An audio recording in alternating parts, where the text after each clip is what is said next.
ನಿರಂತರವಾಗಿ ಒಂದೊಂದು ಡಾಕ್ಯುಮೆಂಟ್ ಒಂದೊಂದು ದಾಖಲೆಯನ್ನು ಹೊಡಿತಾನೇ ಇದ್ದೀವಿ ಮುಡಾಕ್ಕೆ ಸಂಬಂಧಪಟ್ಟ ಹಾಗೆ. ಎಲ್ಲ ಆ್ಯಂಗಲ್ಗಳಲ್ಲೂ ಕೂಡ ನಿಮಗೆ ಮಾಹಿತಿಗಳನ್ನು ಕೊಡ್ತಾ ಹೋಗ್ತೀವಿ. ಮೊನ್ನೆ ನಿನ್ನೆ ಇವತ್ತು ಮೊನ್ನೆ ಯಾವ ವೈಟ್ನರ್ ಹಾಕಿಬಿಟ್ಟು ಉಜ್ಜಿದ್ದಾರೆ ಅಂತ, ಅದಾದ ನಂತರ ಇಲ್ಲ ತಕರಾರು ಮಾಡಿದ್ದಾರೆ, ನನಗೆ ದುಡ್ಡು ಬೇಡ, 60-40 ಬೇಡ, 50-50ನೇ ಕೊಡಿ ಅಂಥೇಳಿ. ಇವತ್ತಿನ ದಾಖಲೆಯಲ್ಲಿ ಯಾವಾಗ ಮುಖ್ಯಮಂತ್ರಿಗಳ ಪತ್ನಿಗೆ 14 ಸೈಟ್ ಕೊಡಬೇಕು ಅಂತ ನಿರ್ಧಾರವಾಗಿತ್ತೋ ಆ ಸಭೆಯಲ್ಲಿ ಸ್ವತಃ ಆಗ ಶಾಸಕರಾಗಿದ್ದಂಥ ಯತೀಂದ್ರ ಸಿದ್ದರಾಮಯ್ಯ ಪಾಲ್ಗೊಂಡಿದ್ದರು ಅನ್ನುವಂಥ ರಿಪೋರ್ಟನ್ನು, ದಾಖಲೆಯನ್ನು ಇವತ್ತು ನಾವು ಬಿಡುಗಡೆ ಮಾಡಿದ್ದೀವಿ.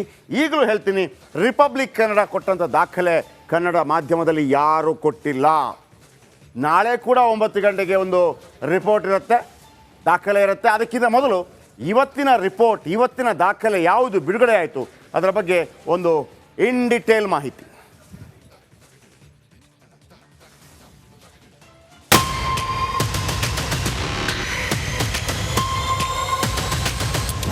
ವಿಜಯನಗರದ 3ನೇ ಸ್ಟೇಜು 4ನೇ ಸ್ಟೇಜ್ನಲ್ಲಿ ಕೊಡಿ ಅಂತ ಕೇಳಿಲ್ಲ. ನಮ್ಮ ಜಮೀನನ್ನು ನೀವು ಸೈಟ್ ಮಾಡಿಬಿಟ್ಟು ಪಾರ್ಕ್ ಮಾಡಿ ಎಲ್ಲ ಹಂಚ್ಬಿಟ್ಟು ಹಾಗಾದ್ರೆ 3 ಎಕರೆ 16 ಗುಂಟೆ ನಾವು ಬಿಟ್ಬಿಡೋದ? ನಾನು ಮುಖ್ಯಮಂತ್ರಿ ಅಂತ ಬಿಟ್ಬಿಡೋದೇನ್ರಿ?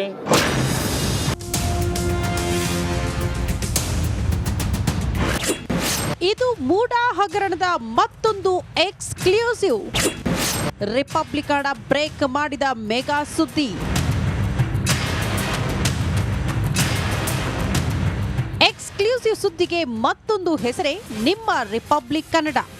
ನಾವು ಯಾವುದೇ ಒಂದು ವರದಿ ಪ್ರಸಾರ ಮಾಡಿದ್ರೂ ಅದು ಇಂಪ್ಯಾಕ್ಟ್ ಆಗುವವರೆಗೂ ಬಿಡೋ ಮಾತೇ ಇಲ್ಲ. ನಮ್ಮ ವರದಿ ರಾಜ್ಯ ರಾಜಕಾರಣದಲ್ಲಿ ಅಲ್ಲೋಲ ಕಲ್ಲೋಲ ಸೃಷ್ಟಿಸುತ್ತೆ. ನಾವು ಪ್ರಸಾರ ಮಾಡುವ ಸುದ್ದಿ ಇಲ್ಲಿಂದ ದಿಲ್ಲಿವರೆಗೂ ಸದ್ದು ಮಾಡುತ್ತೆ. ಇದಕ್ಕೂ ಮತ್ತೊಂದು ಉದಾಹರಣೆಯೇ ಮೂಡ ಹಗರಣ. ಮುಖ್ಯಮಂತ್ರಿಗಳು ಹೇಳಿದ್ದಾರೆ, ನನ್ನ ಮೇಲೆ ಯಾವುದೇ ರೀತಿಯ ಬ್ಲ್ಯಾಕ್ ಮಾರ್ಕ್ ಇಲ್ಲ, ಕಪ್ ಚುಕ್ಕಿ ಇಲ್ಲ ಅಂತ. ವೈಟ್ ಮಾರ್ಕ್ ಇದೆ ಇವಾಗ. ವೈಟ್ ಮಾರ್ಕ್ ಮಾಡ್ಕೊಂಡಿದ್ದಾರೆ ಅಷ್ಟೇ.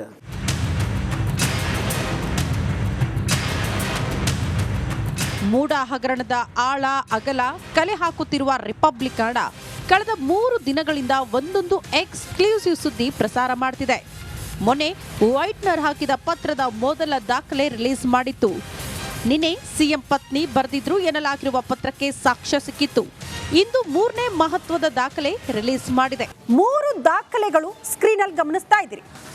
ಮೊನ್ನೆ ಸಿಎಂ ಪತ್ನಿ ಬರೆದಿದ್ದಾರೆ ಎನ್ನಲಾಗಿರುವಂತಹ ಪತ್ರ, ಅದನ್ನ ವೈಟ್ನರ್ ಇಂದ ಅಳಸ ಹಾಕಿರುವಂತಹ ದಾಖಲೆ, ಮತ್ತೊಂದು ನಿನ್ನೆ 50-50 ಅನುಪಾತದಲ್ಲೇ ಸೈಟ್ ಕೇಳಿದ್ರು ಅನ್ನುವಂತಹ ದಾಖಲೆ. ಇವತ್ತು ನಡಾವಳಿಯ ಸಭೆ ಆಗಿತ್ತು, ಆ ಸಭೆಯಲ್ಲಿ ಡಾಕ್ಟರ್ ಯತೀಂದ್ರ ಭಾಗಿಯಾಗಿದ್ರು ಅನ್ನೋದರ ದಾಖಲೆ. ಮೂಡ ಹಗರಣದ ಕುತ್ತು ಸಿಎಂ ಸಿದ್ದರಾಮಯ್ಯ ಬುಡಕ್ಕೆ ಬಂದಿದೆ. ಹೀಗಾಗಿ ಮೂಡ ಸಾಮಾನ್ಯ ಸಭೆ ನಡಾವಳಿ ಎನ್ನಲಾದ ಮಹತ್ವದ ದಾಖಲೆ ರಿಪಬ್ಲಿಕನ್ ಬ್ರೇಕ್ ಮಾಡಿದೆ. ನವೆಂಬರ್ 20, 2020 ನಡೆದಿದೆ ಎನ್ನಲಾಗಿರುವ ಸಭೆಯ ನಡಾವಳಿಯಿಂದ ಬಿಗ್ ಟ್ವಿಸ್ಟ್ ಸಿಕ್ಕಿದೆ.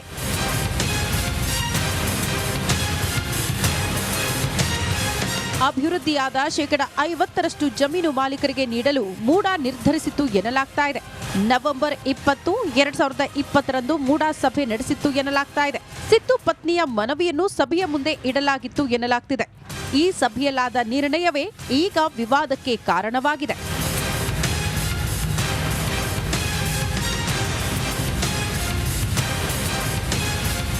ಅಂದು ನಡೆದ ಸಭೆಯಲ್ಲಿ ಯತೀಂದ್ರ ಭಾಗಿಯಾಗಿದ್ರು ಎನ್ನಲಾಗ್ತಾ ಇದ್ದು, ಮೂಡ ಸದಸ್ಯ ಮತ್ತು ಶಾಸಕರಾಗಿರುವ ಡಾಕ್ಟರ್ ಯತೀಂದ್ರ ಭಾಗಿಯಾಗಿದ್ದು ಎನ್ನುವುದಕ್ಕೆ ಈ ದಾಖಲೆಯೇ ಮಹತ್ವದ ಸಾಕ್ಷಿಯಾಗ್ತಾ ಇದೆ.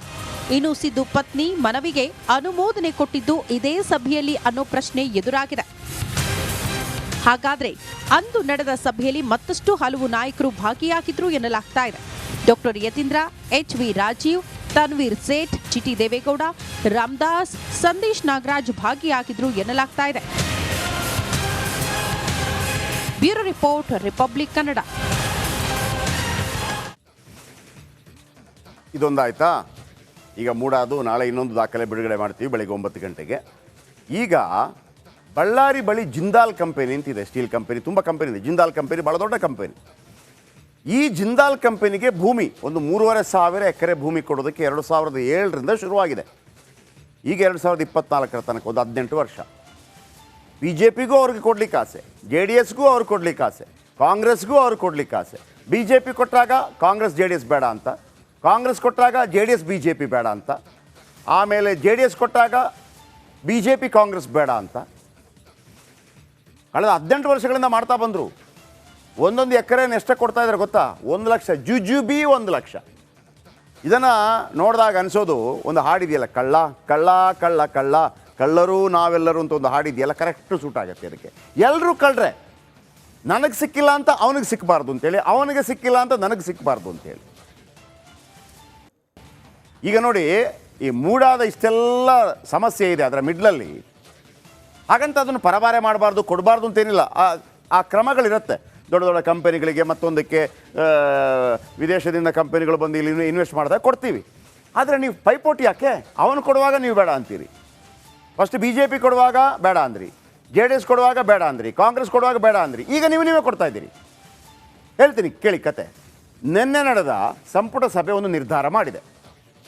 2006-07ರಲ್ಲಿ ಗುತ್ತಿಗೆ ಮತ್ತು ಮಾರಾಟದ ಆಧಾರದಲ್ಲಿ ಮಂಜೂರು ಮಾಡಿದ್ದ 3667 ಎಕರೆ ಜಮೀನನ್ನು ಜಿಂದಾಲ್ಗೆ ಕ್ರಯ ಮಾಡಿಕೊಡಲು ನಿರ್ಧಾರ ಮಾಡಿದೆ. ಯಾರು ಮಾಡಿದ್ದು? ಕಾಂಗ್ರೆಸ್ ಗೌರ್ಮೆಂಟ್. ಇದೇ ಕಾಂಗ್ರೆಸ್ 2006-07ರಲ್ಲಿ ಆಗ BJP JDS ಮೈತ್ರಿ ಸರ್ಕಾರ ಈ ನಿರ್ಧಾರವನ್ನು ಮಾಡಿದಾಗ ಇದೇ ಕಾಂಗ್ರೆಸ್ ವಿರೋಧ ಮಾಡಿತ್ತು. ಆಮೇಲೆ ಮೊನ್ನೆ ಯಡಿಯೂರಪ್ಪನವರು ಮುಖ್ಯಮಂತ್ರಿ ಆದ್ರಲ್ಲ, ಕಳೆದ ಅವಧಿಯಲ್ಲಿ ಯಡಿಯೂರಪ್ಪ ನೇತೃತ್ವದ ಸರ್ಕಾರ ಸದ್ದಿಲ್ಲದೆ ಜಿಂದಾಲ್ಗೆ ಭೂಮಿ ನೀಡಲು ಮುಂದಾಗಿದ್ರು. ಆಗ ಇದೇ ಕುಮಾರಸ್ವಾಮಿ ಮತ್ತು ಕಾಂಗ್ರೆಸ್ ವಿರೋಧ ಮಾಡಿತ್ತು. ಅವತ್ತು ಕುಮಾರಸ್ವಾಮಿ ವಿರೋಧ ಮಾಡಲಿಲ್ಲ 2007ರಲ್ಲಿ. ಮೊನ್ನೆ ಆದಾಗ ವಿರೋಧ ಮಾಡಿದರು. ಯಾರು? ಕಾಂಗ್ರೆಸ್ ಮತ್ತು BJP, ಕಾಂಗ್ರೆಸ್ ಮತ್ತು JDS. ಮೊದಲು BJP ಮತ್ತು JDS ಸೇರಿ ಇದನ್ನು ಮಾಡೋದಕ್ಕೆ ಹೋಯಿತು 2007-08ರಲ್ಲಿ. ಆಗ ಕುಮಾರಸ್ವಾಮಿ ಮತ್ತು ಯಡಿಯೂರಪ್ಪ ಗೌರ್ಮೆಂಟು. ಕಾಂಗ್ರೆಸ್ ವಿರೋಧ ಮಾಡಿತು. ಯಡಿಯೂರಪ್ಪ ಮೊನ್ನೆ ಅಧಿಕಾರಕ್ಕೆ ಬಂದಾಗ ಕೊಡೋಕೆ ಹೋದರು.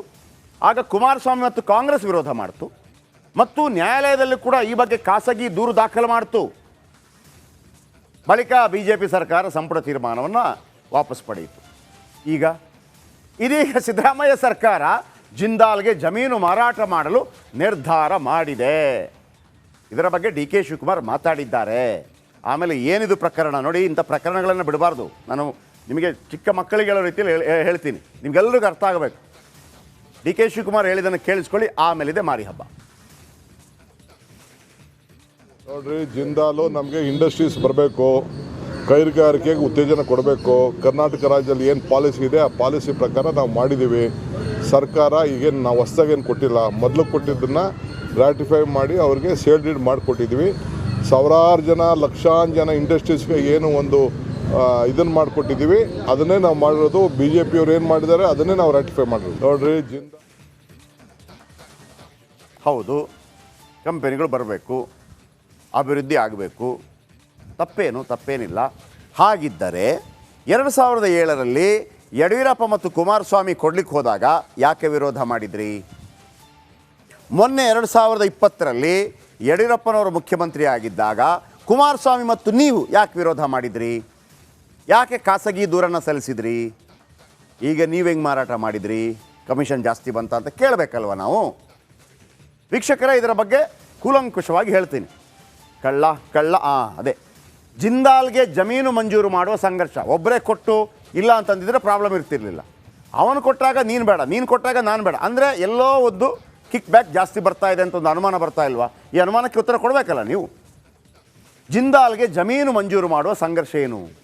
ಬಳ್ಳಾರಿಯ ಸಂಡೂರು ತಾಲೂಕಿನ ತೋರಣಗಲ್ಲು ಕುರೇಕೊಪ್ಪ, ಇಲ್ಲಿ 3600 ಎಕರೆ ಜಾಗ ಇದೆ.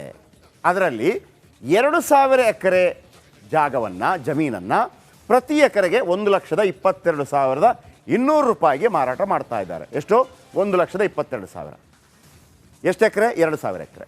ಇನ್ನು ತೋರಣಗಲ್ಲು, ಮುಸೇನಾಕನಹಳ್ಳಿ, ಯರಬನಹಳ್ಳಿ ಗ್ರಾಮಗಳಲ್ಲಿ 1,666 ಎಕರೆಯನ್ನು ಜಮೀನಿಗೆ 1,50,000 ರೂಪಾಯಿಗೆ ಮಾರಾಟ ಮಾಡ್ತಾ ಇದ್ದಾರೆ. ಒಟ್ಟು ಎಷ್ಟಾಯಿತು? 3,667 ಎಕರೆ ಜಮೀನನ್ನು ಕಂಪನಿಗೆ ಶುದ್ಧ ಕ್ರಯ ಮಾಡುವುದು. ಆದರೆ ಈ ಕಂಪನಿಗೆ ಕೊಡೋದಕ್ಕೆ ಮೂರೂ ಪಕ್ಷಗಳು ಬಿಡಲಿಲ್ಲ, ಮೂರೂ ಪಕ್ಷಗಳು ಹಾತೊರೀತಾ ಇದೆ. ಜಮೀನು ವಿಕ್ರಯಕ್ಕೆ ಮೂರೂ ಪಕ್ಷಗಳಿಂದ ರಾಜಕೀಯ ಕೆಸರಾಟ ನಡೆಯಿತು. ಮೂರೂ ಪಕ್ಷದಲ್ಲೂ ಅಧಿಕಾರವಿದ್ದಾಗ ಒಬ್ಬರದ್ದು ಒಂದೊಂದು ಖ್ಯಾತೆ. ಮೊದಲು ಶುರುವಾಗಿದ್ದು JDS BJP ದೋಸ್ತಿ ವೇಳೆ. ಆಗ ಕಾಂಗ್ರೆಸ್ ಅಂದಿನ ದೋಸ್ತಿಗಳ ವಿರುದ್ಧ ಓ ಓ ಓ ಮೈ ಮೇಲೆ ಹೊಡ್ಕೊಂಡು ಹೋರಾಟ ಮಾಡಿದರು. ಅವತ್ತು ಯಾಕೆ ಹೋರಾಟ ಮಾಡಿದ್ರು ಇವತ್ತು ಕೊಡೋದಿದ್ರೆ? ನಂತರ CM ಆದ ಯಡಿಯೂರಪ್ಪ ಸರ್ಕಾರ ಜಮೀನು ನೀಡಲು ನಿರ್ಧಾರ ಮಾಡಿತು ಮೊನ್ನೆ. ಆಗ ಮಾಜಿ CM ಕುಮಾರಸ್ವಾಮಿ ಮತ್ತು ಕಾಂಗ್ರೆಸ್ನಿಂದ ವಿರೋಧ ಶುರುವಾಯಿತು. ನೀವು ಯಾಕೆ ವಿರೋಧ ಮಾಡಿದ್ರಿ? ಮತ್ತೆ ಕಾಂಗ್ರೆಸ್ JDS ಸರ್ಕಾರದಲ್ಲಿ ಜಮೀನು ನೀಡಲು ನಿರ್ಧಾರ ಆಗುತ್ತೆ. ನೋಡಿ ನೋಡಿ ನೋಡಿ ನೋಡಿ, ಮೊದಲಿಗೆ ಯಡಿಯೂರಪ್ಪ JDS, ಕುಮಾರಸ್ವಾಮಿ ಮತ್ತು ಓಕೆ ಮೊದಲಿಗೆ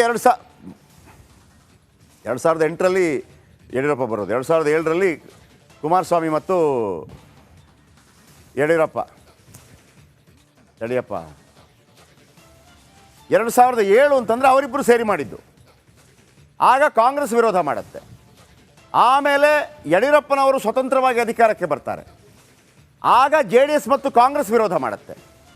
ಮತ್ತೆ ಸಮ್ಮಿಶ್ರ ಸರ್ಕಾರ ಬಂದಾಗ ಕುಮಾರಸ್ವಾಮಿ ಮತ್ತು ಕಾಂಗ್ರೆಸ್ ಸೇರಿ ಕೊಡೋದಕ್ಕೆ ಪ್ರಯತ್ನ ಮಾಡುತ್ತೆ.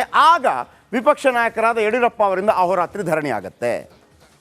ಮತ್ತೆ BSY 2008ರಲ್ಲಿ ಒಮ್ಮೆ ಮಾಡಿದರು. 2020ರಲ್ಲಿ ಜಮೀನು ಮಂಜೂರಿಗೆ ಮುಂದಾದಾಗ ಕಾಂಗ್ರೆಸ್ ವಿರೋಧ ಮಾಡುತ್ತೆ. ವಿಪಕ್ಷದಲ್ಲಿದ್ದಾಗ ವಿರೋಧ, ಸರ್ಕಾರವಿದ್ದಾಗ ಕ್ರಯ ಮಾಡಿಕೊಡಲು ಇವರು ನಿರ್ಣಯ ಮಾಡ್ತಾರೆ. ಎಲ್ಲ ಪಕ್ಷಗಳು ವಿರೋಧ ಮಾಡಿದೆ. ಕಾಂಗ್ರೆಸ್ ಮಾಡಿದೆ, BJP ಮಾಡಿದೆ, JDS ಮಾಡಿದೆ. ಎಲ್ಲ ಪಕ್ಷಗಳು ಮಾರಾಟ ಮಾಡೋಕ್ಕೆ ಟ್ರೈ ಮಾಡಿದೆ. ಕಾಂಗ್ರೆಸ್ ಮಾಡಿದೆ, BJP ಮಾಡಿದೆ, JDS ಮಾಡಿದೆ. ಯಾರ ಹತ್ರ ಆಟ ಆಡ್ತಾ ಇದ್ದೀರಿ? ಆಗ ವಿರೋಧ ಮಾಡಿದ್ದ ಕಾಂಗ್ರೆಸ್ ಈಗ ನಿಲುವು ಬದಲಿಸಿ ಜಮೀನು ಕ್ರಯಕ್ಕೆ ನಿರ್ಣಯ ಕೈಗೊಂಡಾಯ್ತು. ಇಬ್ಬರ ಜಗಳದಲ್ಲಿ ಮೂರನವನಿಗೆ ಲಾಭ ಅಂತ ಇದೆಯಲ್ಲ. ಕಾಂಗ್ರೆಸ್ ವಿರೋಧ ಮಾಡ್ತಾ ಮಾಡ್ತಾ ಮಾಡ್ತಾ ಈಗ ಅವ್ರಿಗೆ ಗೊತ್ತಿದೆ ಶಕ್ತಿ ಇಲ್ಲ BJP ಮತ್ತು JDS ಅಲ್ಲಿ, ಮಾರೇ ಬಿಟ್ರು. ಈಗ ಹೇಳಿ, ಯಾರು ಒಳ್ಳೆಯವರು, ಯಾರು ಕೆಟ್ಟವರು? ಸರ್ಕಾರದ ಅಭಿವೃದ್ಧಿ ಆಗಬೇಕು, ಜಾಗ ಕೊಡಬೇಕು, ಎಲ್ಲವೂ ರೆಡಿ. ವಿರೋಧಗಳು